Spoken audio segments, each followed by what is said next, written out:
We have before us some wonderful things tonight because we're going to have a particular look, as you can see from the title, at what's happening in Russia, through Russia being in Syria, and the things that are happening between Russia and Turkey.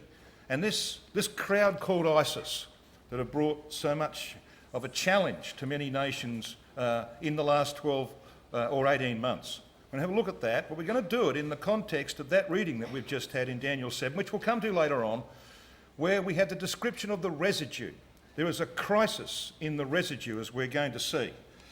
Well, first of all, I want to start with Ukraine. We did have a brief mention of what's happening in the Ukraine this afternoon, but of course, Putin is determined to take hold of the Ukraine. And he wants that because, of course, it was the original homeland of the Rus, of the Russians. They established their first capital as a power in Kiev, which happens to be the capital of Ukraine today, way back in 882 AD.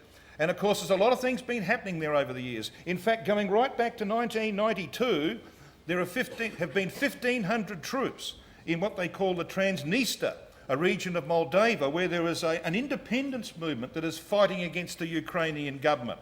We've got the Ukrainian rebels over here on the eastern side of the Ukraine who've established the Donetsk People's Republic, and they are supported both by troops and by weaponry by the Russians. And of course, we all know that in March last year, Russia annexed the Crimean Peninsula and seized hold of the port of Sebastopol, which is so important to their naval operations in the Mediterranean and in the Black Sea.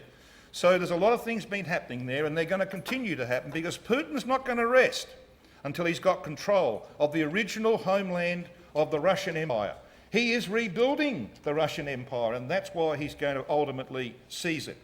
And of course, the latest thing, December 2015, Russia and the Vatican together objected to attacks and seizures of cathedrals and property of the Ukrainian Orthodox Church, of the Moscow Patriarch in Ukraine by radical nationalists. So there's this reaction within Ukraine, and then now these radicals in the Ukraine are seizing hold of Russian Orthodox churches in the Ukraine.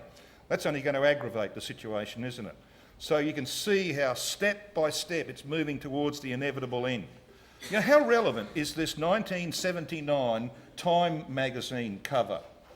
Way back in 1979, we had the Time magazine with the Russian bear looking down on what it calls the crescent of crisis. Isn't that amazing? And of course, Brother Thomas wrote in Help Us Israel in his preface, he said, the future movements of Russia are notable signs of the times because they are predicted in the scriptures of truth. We're going to have a look at some of that this evening. You know, way back 120 years ago, brothers and sisters and young people, Brother Roberts gave a lecture on this very subject. Now, Russia and Turkey have fought 12 major wars and many other mini-wars in their history between 1568 and 1918. And Brother Roberts, with that background, gave a lecture called The Eastern Question, because, of course, from the UK, over in Turkey and the Middle East, that was in the East. So he gave this lecture on the Eastern Question, using that cartoon of a Russian bear sort of holding on to a turkey. All right? You get the picture? He's got the turkey in his grasp. Well, little has changed in all of that time, because this is what's been happening of late. Now, what you can see there, of course, is the nation of Turkey, and up there in the top left-hand corner, you've got Istanbul, and of course we have the problem that's occurred recently on the 24th of November when the Turks, way down here on the Syrian border, shot down a Russian bomber. And of course that's caused a lot of trouble between Russia and Turkey ever since. And what's happening is that up here in the Bosphorus, and as you can see this is an enlargement, this is it's Istanbul called today, used to be called Constantinople. This is the Bosphorus, which is the Russian access from the Black Sea to the Sea of Marmara and the Aegean Sea, and therefore to the Mediterranean. And what's been happening there of late is quite interesting, because you see Turkey responding to the way Russia is treating them. They've said, well, hang on, we might just delay these Russian ships that they want to get through from the Black Sea to the Aegean. We'll make sure that we go through all the paperwork and we'll slow it down. And that's what they've been doing.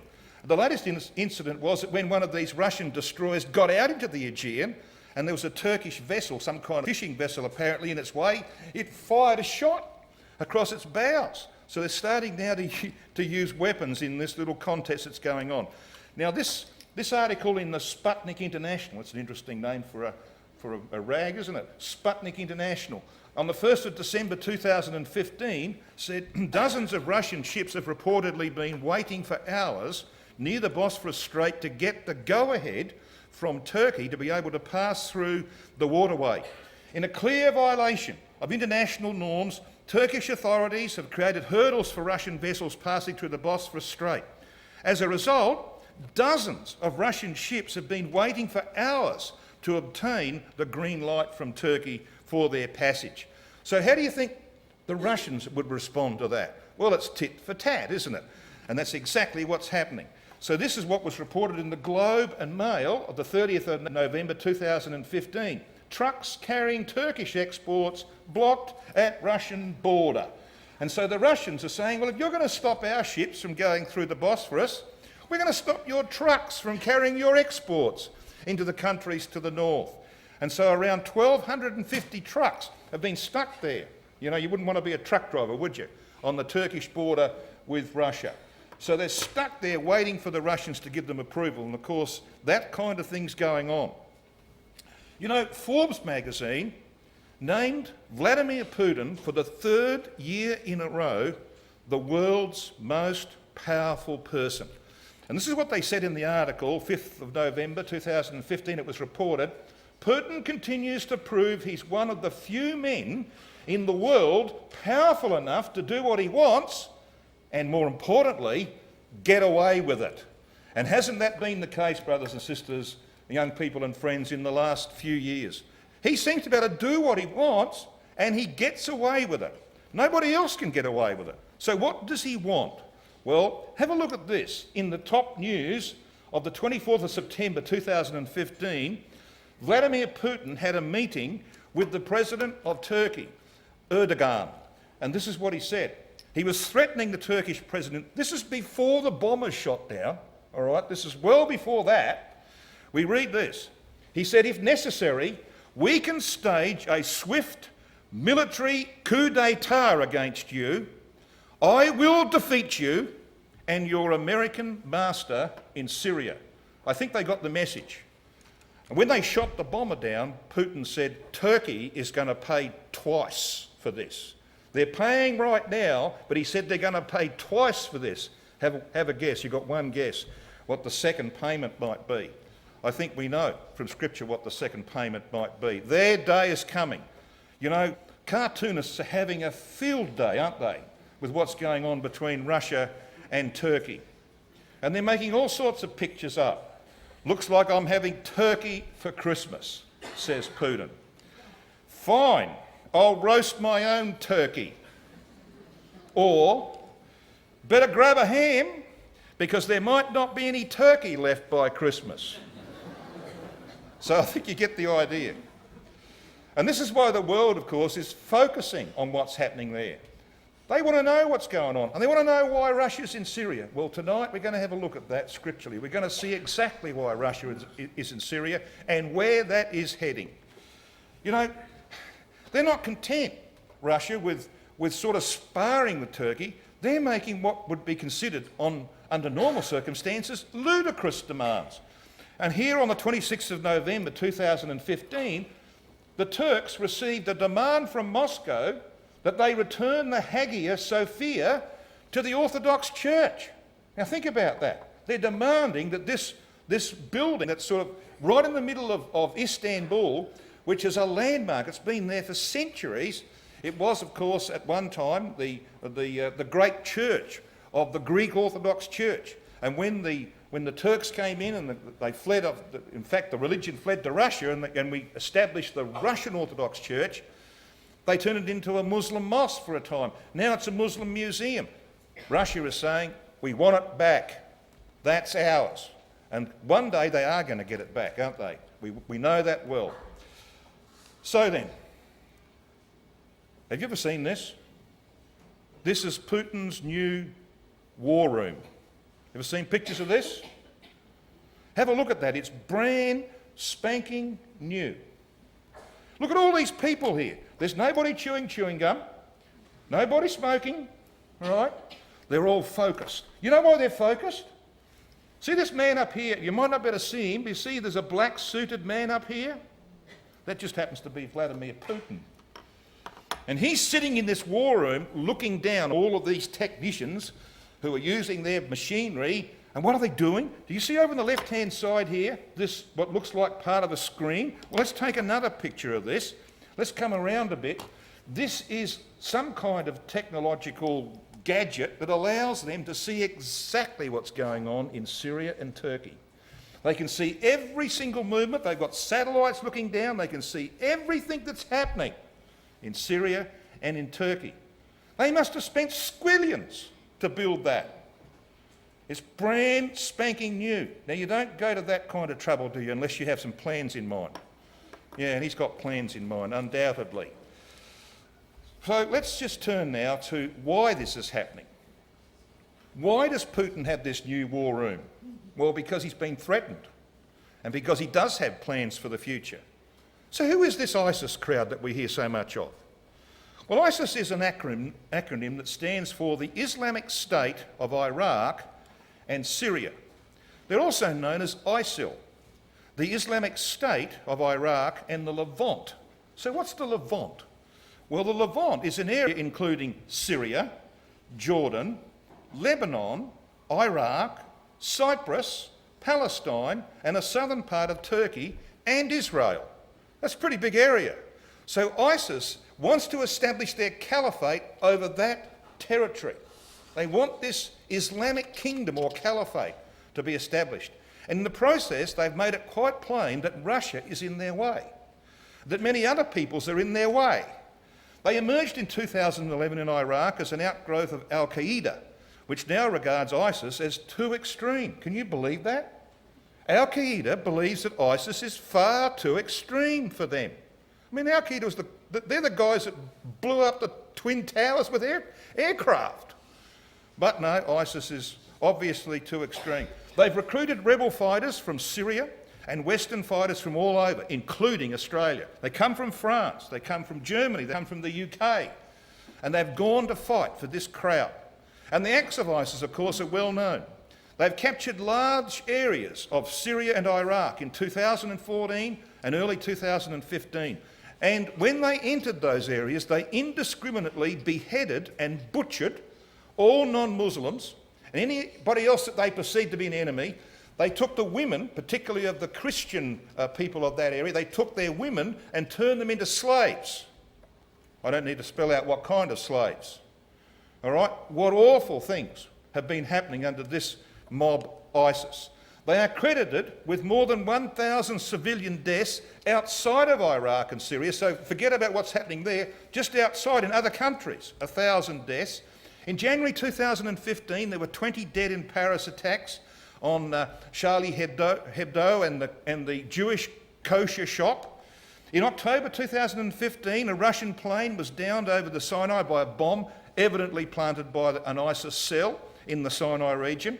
In November 2015, their multiple coordinated attacks in Paris killed 130 people. That's still pretty raw and fresh, as you know. And they happened to control some areas, vital areas, in both Syria and Iraq. Now, you see this sort of like spider web here, this yellowish colour?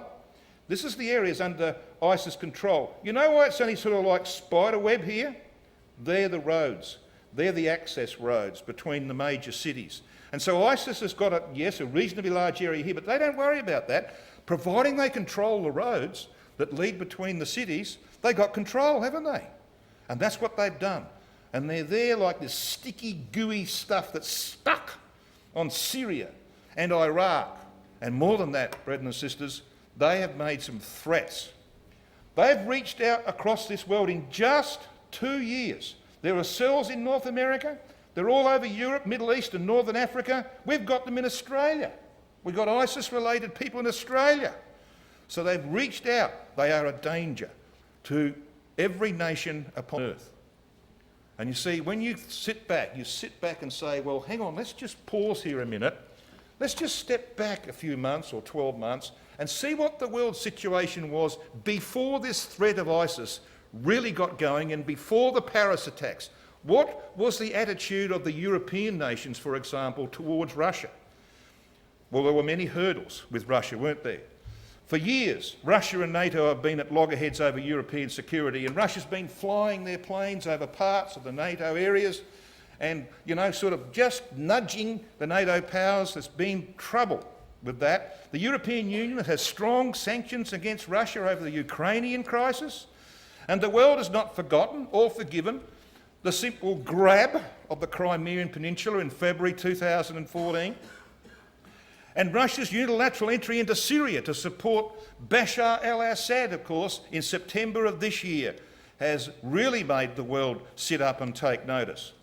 Russian attacks on anti-Assad forces, as well as ISIS, has aggravated the Western powers who want Assad removed.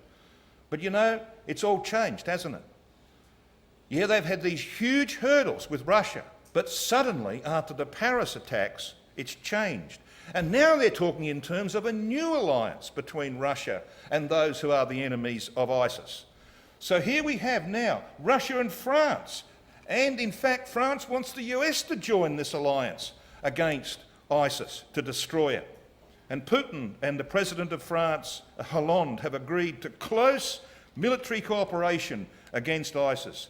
France has not called on NATO to do this.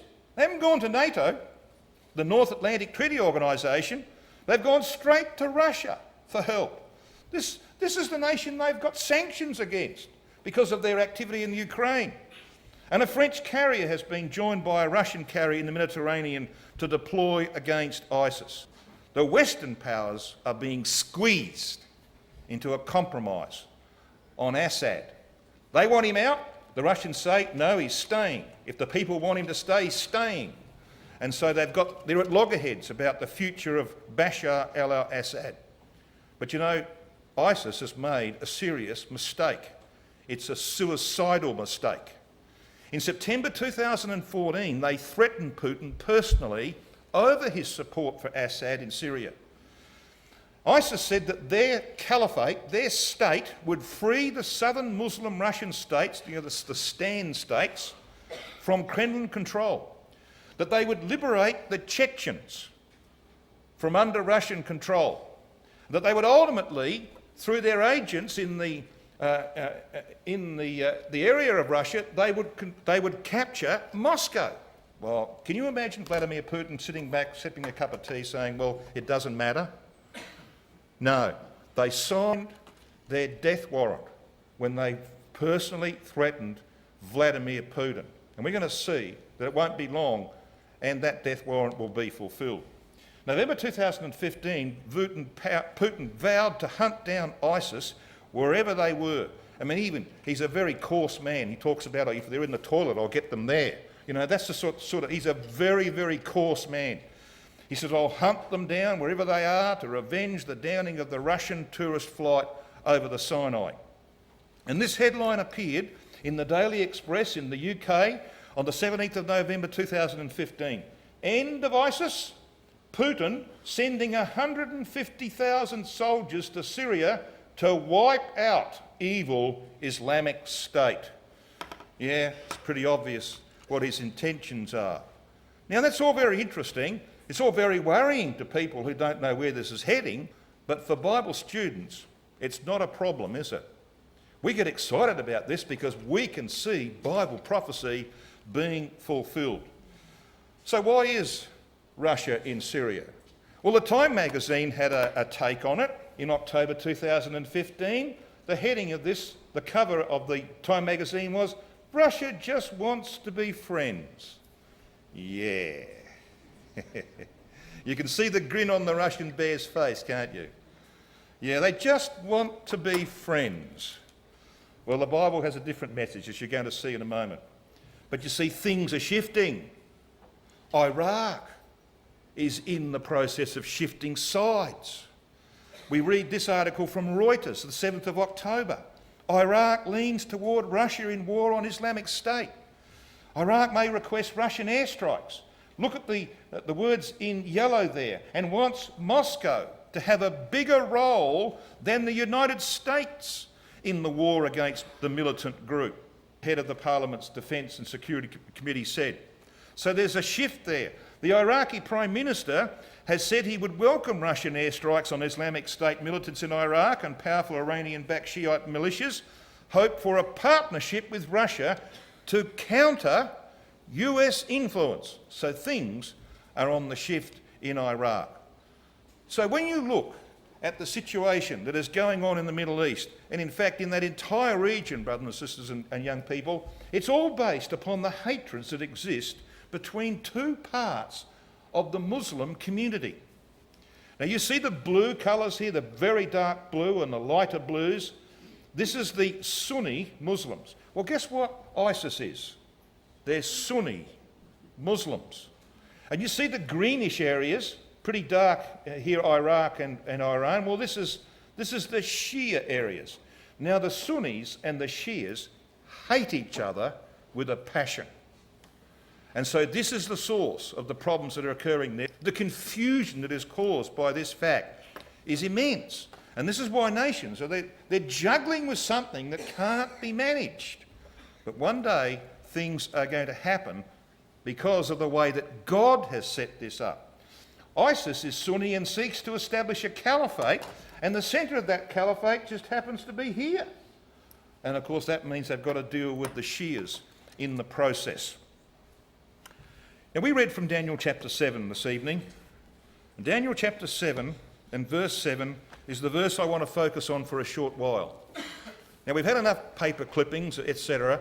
Let's get down to what the Bible says about the future of this area. And it's very plain what the future is. There are 3 passages in the scripture that speak about the future of this area. There's Ezekiel chapter 38 and verse 5, which says that one of the confederates of the Gogian Confederacy that comes down upon the mountains of Israel is Persia. Now we read Persia, we think Iran. No. Persia includes Iran, but it's a much bigger territory than that. In fact, it's quite a much bigger territory than that, as you're going to see. So there's the one passage. Now, by itself, it wouldn't prove very much. But when you come to references like Daniel 7 verse 7 and Daniel 11:40, then you add to that. You expand upon what Ezekiel 38 verse 5 means. So in Daniel chapter 7 and at verse 7 we read, "And after this I saw in the night visions, and behold, a 4th beast, dreadful and terrible, and strong exceedingly, and it had great iron teeth." Now the iron, of course, we know is the symbol for the Roman Empire. So this is the 4th beast of the 4 that would dominate world history in the times of the Old Testament and beyond. You had Babylon, you had Medo-Persia, you had Greece, and then you had Rome. And they're spelled out there in those first few verses of Daniel chapter 7, using the symbology of animals or wild beasts, because they would treat God's people as wild beasts treat their prey.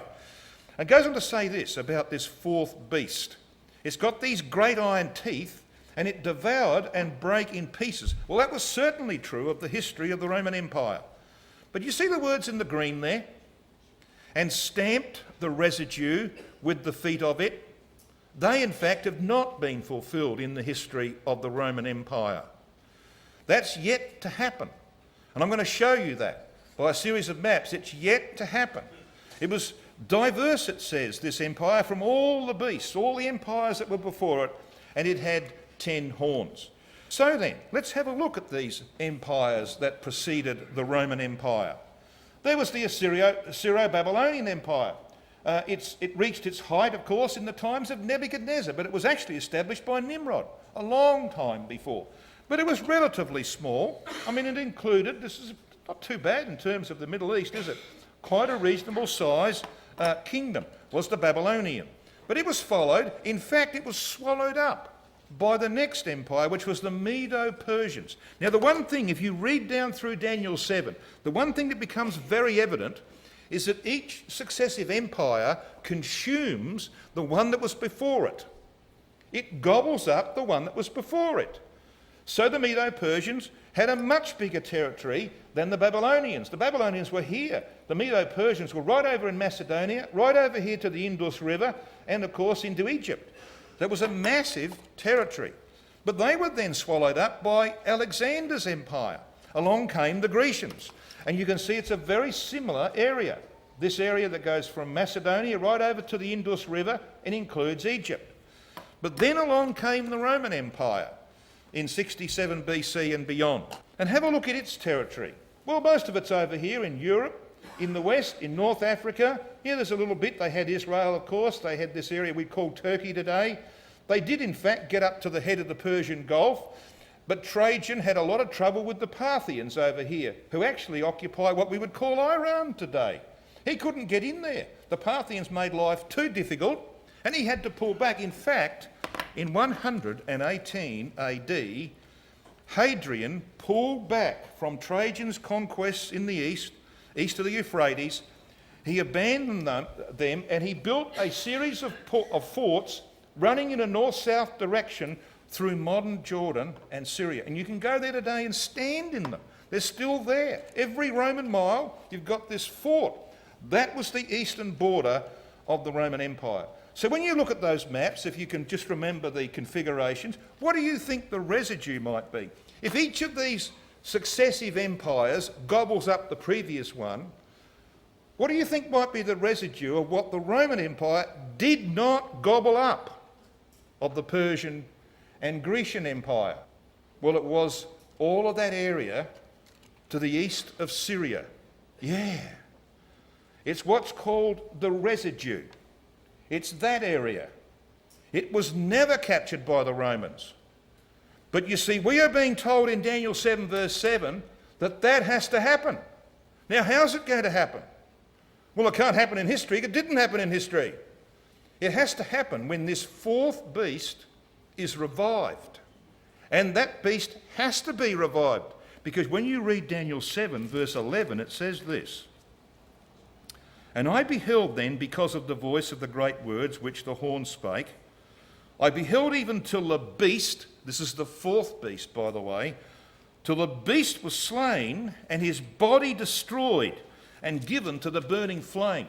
Now that's a reference to the destruction of this fourth beast or fourth empire, the Roman Empire, by the Lord Jesus Christ and his saints.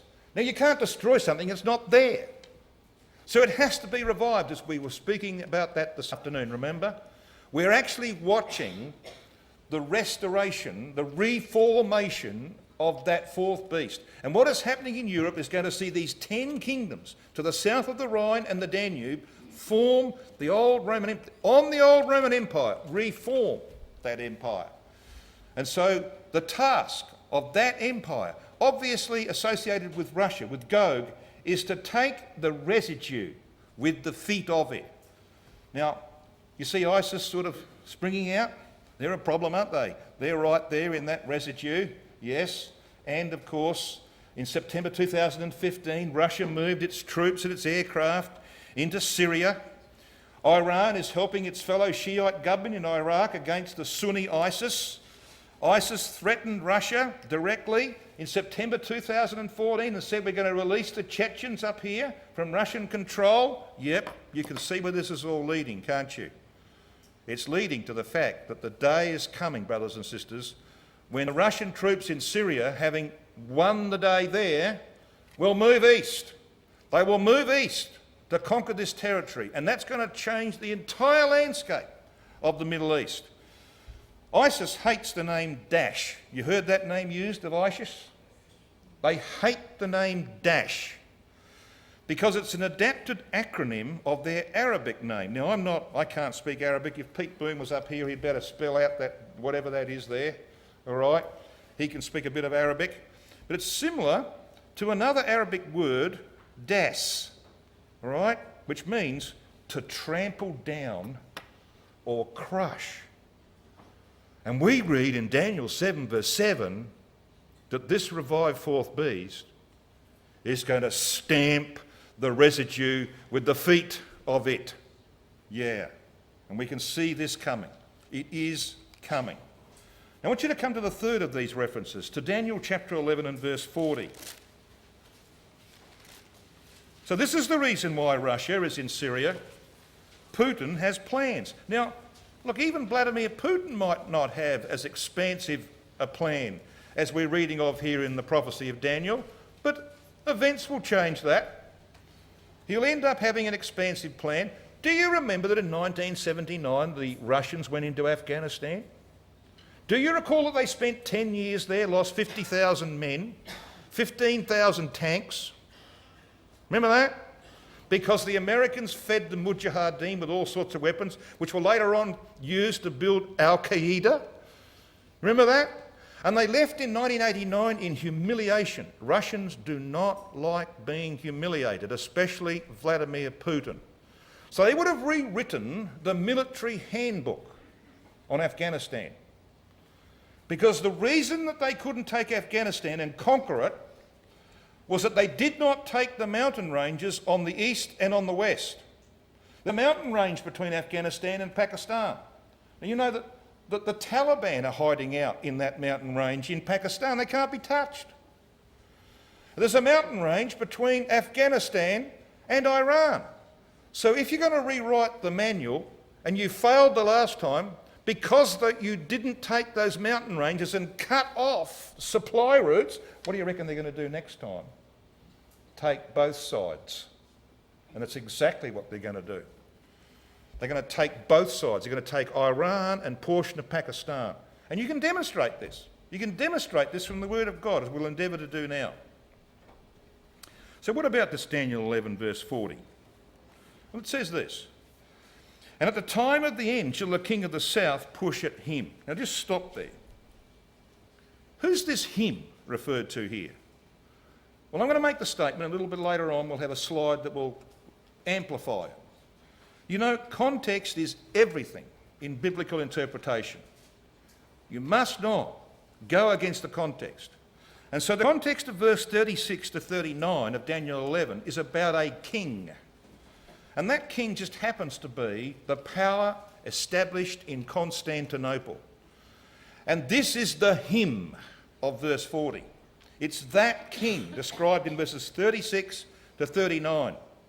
It's the power, whoever it might be, established in Constantinople or modern Istanbul. So when we read at the time of the end shall the king of the south push at him, the power installed in Constantinople, that, brothers and sisters, is a fulfilled prophecy. Because in 1917, Britain, who was the occupying power of Egypt, pushed the Turks out of Palestine. Australian soldiers were actually involved in that. Do you see, it says, at the time of the end shall the king of the south push at him. Now, in this chapter, Daniel 11, we have the history, the long history of the conflict between two powers, with Israel, God's people, in the middle. They were used as the trampling ground of these two powers. There was what was called the king of the north. Now, the king of the north was the power of the Greeks under a man called Seleucus. He was one of the four generals of Alexander. When Alexander died, the four generals eventually divided up his kingdom into four parts, and there were two dominant parts. There was the Seleucid kingdom that went from Syria right across to western Pakistan, to the Indus River. And there was the kingdom of Ptolemy, another general of his, that was based on Egypt. It became known as the Ptolemaic kingdom, and the Bible calls that the king of the south. So to be called the king of the south, you have to be, as in history, a foreign occupying power of Egypt. Well, Britain went into Egypt in the 1880s, and they were there until the early 1950s. And it was in that period that the First World War was fought. And from Egypt, the British, who controlled Egypt, sent their forces, and they drove the Turks, whose capital was there in Constantinople, they drove the Turks out of Palestine.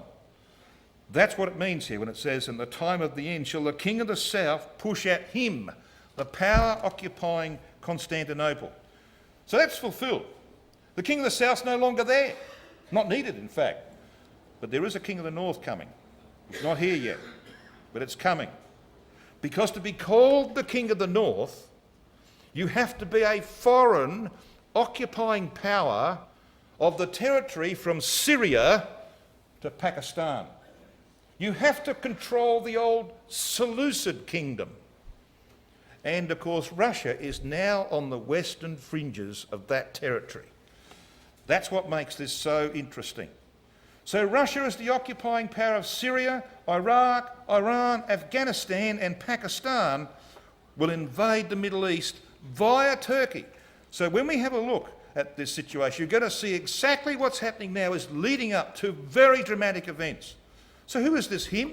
Daniel 11:40? As I said, you've got to go back to verses 36 to 39. It identifies the king as the little horn of the goat.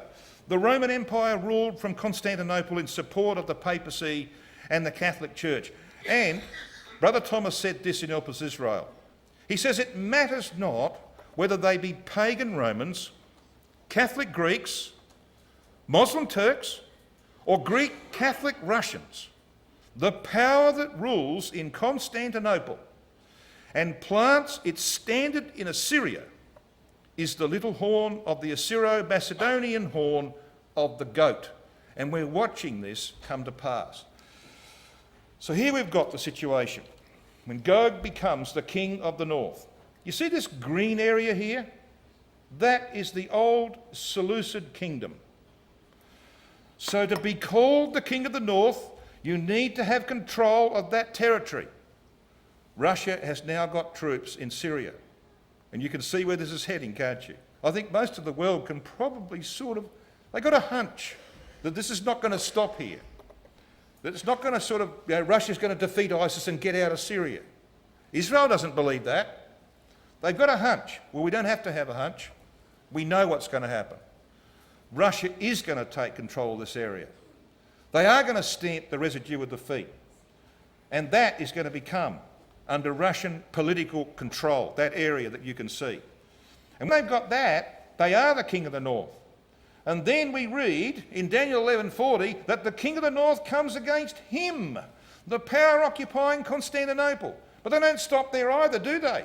Because we then read in Daniel chapter 11, in the final verses of that chapter, that they come down the coastal plain of Lebanon and Israel. They send many ships and they come down into Egypt, which is their primary target, and we know the rest. They then are drawn back to the land, and we have the events of Ezekiel 38, the Battle of Armageddon, and so on. So what this means is that Gog, the Russian power, is going to go through several phases on its way to Armageddon.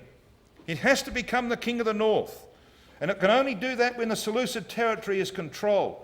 At that time, of course, when they become the king of the north, they take the Seleucid territory, they become the Assyrian.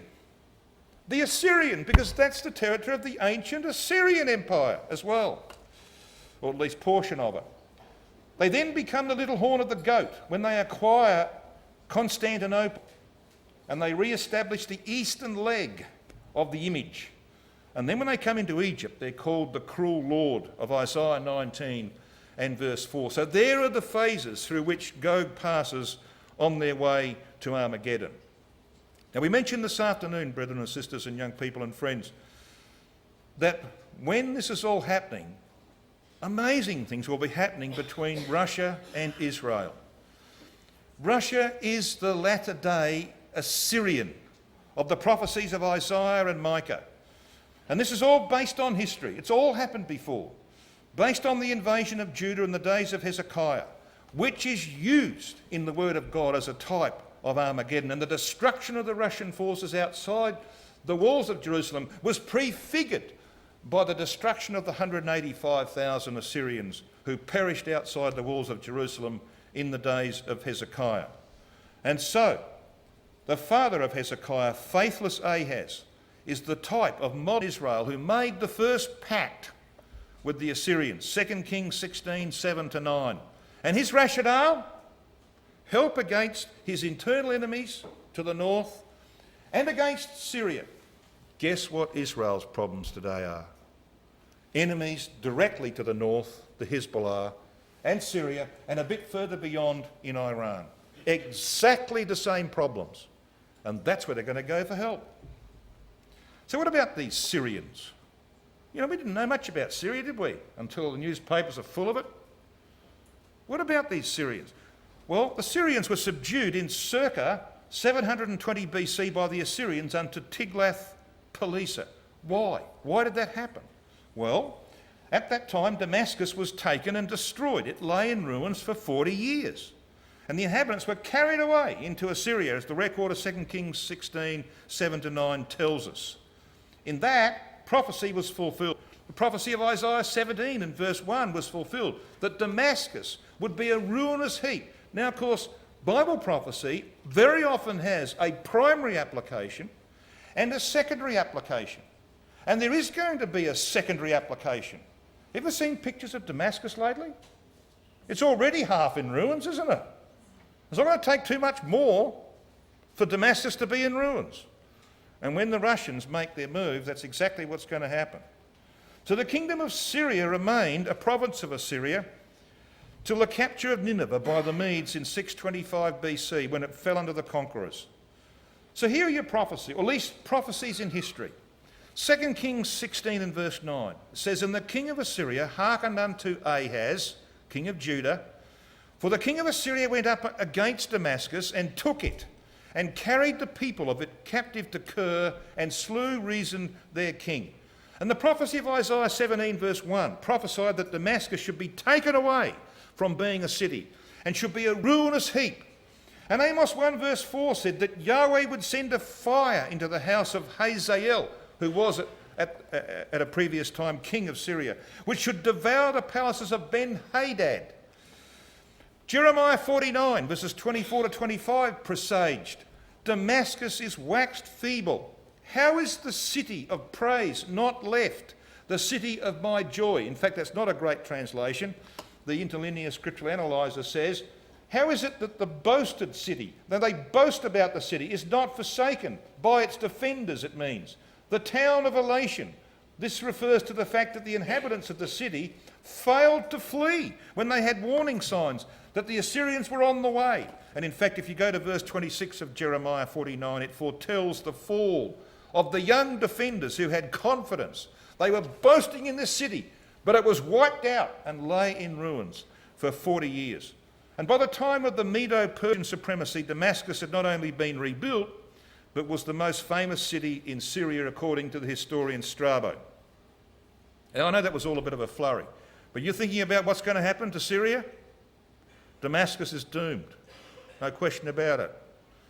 And then the Russian forces creep right across to the Indus River, take half of Pakistan, and they'll have control of that entire region, and there will be the residue stamped beneath their feet. That's why we can say in our title, there's a crisis in the residue.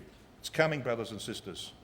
And the fact that this year, 2015, sees Russia next door to Israel, there in Syria, is one of the most dramatic things that's happened in our time. No question about it. It's a great sign of things to come. But what about this agreement, this covenant that will exist, scripturally must exist between Russia and Israel in the latter days? That gives Israel the opportunity to take down their walls and bars and gates, to get rid of the problems of Hezbollah and Hamas under Russian agreement. What does this mean? Well, it means disaster for Israel, doesn't it? Because we know from Ezekiel 38 verse 10 it says this, "At the same time," it says of Gog, "shall things come into thy mind, and thou shalt think an evil thought." You know, there's nothing much more evil than to make a solemn covenant and then to break it behind people's backs. Nothing much more evil than that. On August the 23rd, 1939, Nazi Germany and the Soviet Union signed the Nazi-Soviet Non-Aggression Pact. This is pre-World War II. The World War II started on what date? 1st of September 1939, when Hitler crossed the border with Poland. So this is a month or so, or not even so, weeks, 23rd? It's a week before the beginning of the Second World War, there was this non-aggression pact between Germany and Russia, agreeing that the two countries would not attack each other. The pact, of course, was broken when Nazi Germany attacked the Soviet Union less than 2 years later, in the summer, the northern summer of 1941. You know, Stalin was so stunned by that attack that he didn't appear in public for 2 weeks. His voice was not heard on radio. He could not believe it. He was like a lump of jelly. He could not believe that Hitler would break this pact. And you know, he was so confident that Hitler wouldn't break the pact, that he wouldn't need a strong army, that he'd shot his best generals. Because his best generals, well, of course, were competition to his leadership. So he shot them. So you see, this is exactly the position that Israel's going to find itself in, isn't it? They're going to have absolute confidence that the covenant that they make with the Assyrian is going to hold. They're going to disarm. They're not going to be ready when this treachery of Gog occurs. Yeah. Well, when might it occur? When might Russia make a move across from Syria to Pakistan? Well, there's some pressure on them. This is the report from Radio Free Europe in October this year. Russian Finance Minister Anton, whatever his name is, says the country's reserve fund could be exhausted by the end of 2016 if world energy prices remain at current levels. Another little thing from UniCredit. Russia is going to be in a very difficult fiscal situation by 2017. By the end of next year, meaning 2016, there won't be any money left in the oil reserve fund. Then we read in Bloomberg's, this New York magazine, 23rd of July of this year, Russia is already in dire straits, they said. The economy has contracted by 4.9% over the past year, and the downturn is certain to drag on as oil prices crumble after a tentative rally. Half of Russia's tax income comes from oil and gas. So when you're selling oil at $38 a barrel, when you used to get 117 or whatever it might have been, you know, your coffers are going to be empty pretty quick, aren't they? Well, you know what Brother Thomas wrote about that, don't you? In Help Us Israel, page 367, he wrote this: "Let the Russian treasury be as empty as it's said to be, and its expenditure exceed its revenue by double the alleged deficit. It will only operate as a pressure from within, causing her autocrat to enter into the countries and to overflow and pass over and to enrich himself with the spoil of those he is destined to subdue." And that's exactly what Hitler did prior to the Second World War. The reason that Hitler went in and took the Rhineland was it was an industrial area. It was like a sort of like a no man's land. He went and took it. Then he went and took Austria, his place of birth. Then he went and took the Sudetenland, the German-speaking area of Western Czechoslovakia. And then he went and took the rest of Czechoslovakia. This is all before World War II starts. Why did he do that? Read the historians. He did it because Germany was broke. They were broke. And the only way they could survive was to consume the territories of other nations. You ever read Habakkuk 2 recently? It talks about this Gogian power. It's the latter-day dictatorial power from the north. It talks about it consuming one nation after another. Yep. So when Russia makes its move and takes that entire area right across to Pakistan, they'll do it largely out of economic factors. The need to secure this territory, to secure the economic benefits of capturing that territory. And then later on, of course, the pressure comes on again, and down they come into the Middle East. I want to conclude tonight by reminding you of what's happening on the border with Syria. It was reported on the 7th of October 2015, a huge discovery of oil in the Golan Heights. And this is what the article said. If the oil can be extracted at a reasonable cost, and that is the big if now, because you're only getting $38 a barrel, it would make Israel self-sufficient for decades. Drilling more than a year ago has exposed a huge find of billions of barrels of oil. Now, this is the area. See this black area? Well, here's the Sea of Galilee. This is where the Syrian border used to be. This is the current border, which has ISIS-related guerrillas on it. Russia is just up here to the north, okay? And they found this huge quantity of oil in the Golan Heights. You reckon this is accidental? And why hadn't they found it before? You see, there's got to be divine activity. The angels are involved in this. The article goes on to say this: Syrian rebels, ISIS, and the Assad regime, and today that means Russia, now have another reason to capture the Golan Heights. You ever heard those words before down there? Art thou come to take a spoil? Hast thou come to take a prey? How close are we, brothers and sisters? How close are we? We don't know exactly when our Lord will come, but we know the signs which are built up exponentially in 2015 are screaming at us that the day is at hand. What we need to do is to make sure that in what little opportunities we have got left, we put every effort into preparing ourselves and others for the inevitable day when our Lord will be in the earth.